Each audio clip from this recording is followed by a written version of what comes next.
Praise the lord. యెహోవా నామమునకే స్తుతి కలుగునుగాక. పవర్ ఆఫ్ ప్రైజ్కి మిమ్మను ప్రేమతో ఆహ్వానిస్తూ ఉన్నాను. ఈ దినం పరిశుద్ధ దినం. పరిశుద్ధ దినాన్ని ఘనంగా ఎంచాలి. పరిశుద్ధ దినాన్ని హృదయపూర్వకంగా దేవుని మహింపరచాలి, ఘనపరచాలి, ఆయనను ఆరాధించాలి, ఆయనను స్తుతించాలి. పూర్ణ హృదయంతో, పూర్ణాత్మతో, పూర్ణ శక్తితో, పూర్ణ బలముతో మనము ఆయనను సేవించవలెను. సో ఎందుకు అంటే గత వారమంతా దేవుడు మనల్ని కాచి కాపాడాడు. ఆయనకు మనము కృతజ్ఞతాస్తుతులు చెల్లించుటకు దేవుని సన్నిధిలోనికి మనం వెళ్ళాలి. మనం ఒక్కరమే కాదు, మన కుటుంబం అంతా దేవుని సన్నిధిలోనికి వెళ్ళి దేవుని స్తుతించాలి. స్నేహితులు, బంధువులతో కూడా కలిసి దేవుని సన్నిధిలో దేవుని స్తుతించాలి.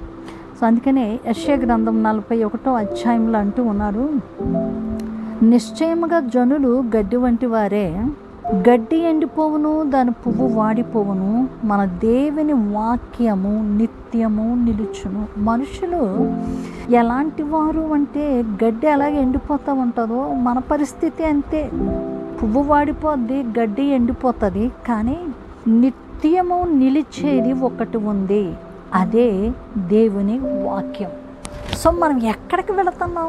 ఈ పరిశుద్ధ దినాన్ని మనం ఎక్కడికి వెళుతూ ఉన్నాం? వాక్యము దగ్గరకు మనము వెళుతూ ఉన్నాం. ఆ వాక్యము మనల్ని ఆదరిస్తూ ఉంటుంది, ఆ వాక్యము మనల్ని ధైర్యపరుస్తూ ఉంటుంది, ఆ వాక్యము మనకి జీవాన్ని ఇస్తూ ఉంటుంది, ఆ వాక్యము మనకు స్వస్థతనిస్తూ ఉంటుంది, ఆ వాక్యము మనకు సమస్యల నుండి పరిష్కరిస్తూ ఉంటుంది. ఒక్కటి కాదు, ఎన్నో. ఆ వాక్యము మనల్ని నిత్య జీవం వైపుకు నడిపిస్తూ ఉంటుంది, నీటి ఊటల దగ్గరకు నడిపిస్తూ ఉంటుంది. ఆ వాక్యము మనల్ని బలపరుస్తూ ఉంటుంది, మనల్ని స్థిరపరుస్తూ ఉంటుంది. ఆ వాక్యము మనం కృంగిపోయిన చోట మనల్ని పైకి లేవనెత్తుతూ ఉంటుంది. ఎక్కడ పడిపోయామో, ఎక్కడ అవమానపరచబడ్డామో అక్కడే ఆ వాక్యం మనల్ని ఒక ఉన్నతమైన స్థాయికి తీసుకుని వెళుతూ ఉంటుంది. సో అలాంటి వాక్యము దగ్గరకు మనం వెళుతూ ఉన్నాం. నిత్యము నిలిచే వాక్యము దగ్గరకు మనం వెళుతూ ఉన్నాం. సో దేవుని బిడ్డలారా, ఆదివారం వచ్చేసరికి మనం హ్యాపీగా గడపడము, అదేదో అంటే హోలీడే కాకుండా హాలిడేగా ఎంజాయ్ చేయాలనేసి అనుకుంటూ ఉంటాం. నో, వారమంతా దేవుడు మీరు కష్టపడడానికి కావలసిన శక్తిని, బలమును, ఆరోగ్యమును, జ్ఞానమును దేవుడు ఇచ్చి ఉన్నాడు. సో జరిగిన వారాన్ని బట్టి మీ ప్రయాణాలన్నిటిలో దేవుడు కాపుదలు ఇచ్చి బలపరిచినందుకు ఒక ప్రక్క ఆయనకి కృతజ్ఞతాస్తుతులు చెల్లించాలి. రెండోది, ఆ సోమవారం నుంచి మళ్ళీ మనం పని చేసుకుంటూ ఉంటాం కాబట్టి మళ్ళా మనము నూతన శక్తితో, నూతన బలముతో, నూతన జ్ఞానముతో మనం నింపబడు నిమిత్తమై దేవుని సన్నిధిలోనికి పరిశుద్ధ దినాన దేవుని సన్నిధిలో మనం గడపాలి. దేవునితో సహవాసం చేయాలి, దేవునిలో మనం ఆనందించాలి. అట్టి గొప్ప భాగ్యము దేవుడు మనకిచ్చాడు. మనకివ్వబడిన అవకాశాన్ని మనం సద్వినియోగం చేసుకుందాం. నిజానికి మనము ఎండిన గడ్డి లాంటి వాళ్ళమే, వాడిపోయే పువ్వు లాంటి వాళ్ళమే, నీటి బుడగ లాంటి వాళ్ళమే.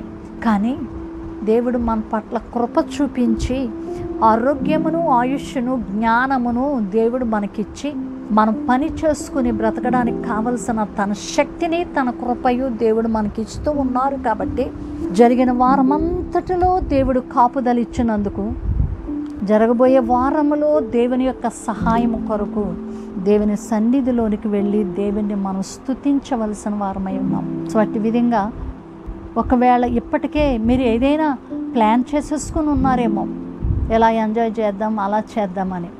సో ఎలాంటి ప్లాన్స్ మీరు వేసుకున్నా, మీరు ఎలా ఆ ప్లాన్స్ సక్సెస్ఫుల్గా మీకు జరగాలి, ఆనందకరంగా మీకు ఉండాలి అంటే ప్రభు సన్నిధిలో మొట్టమొదట గడపాలి.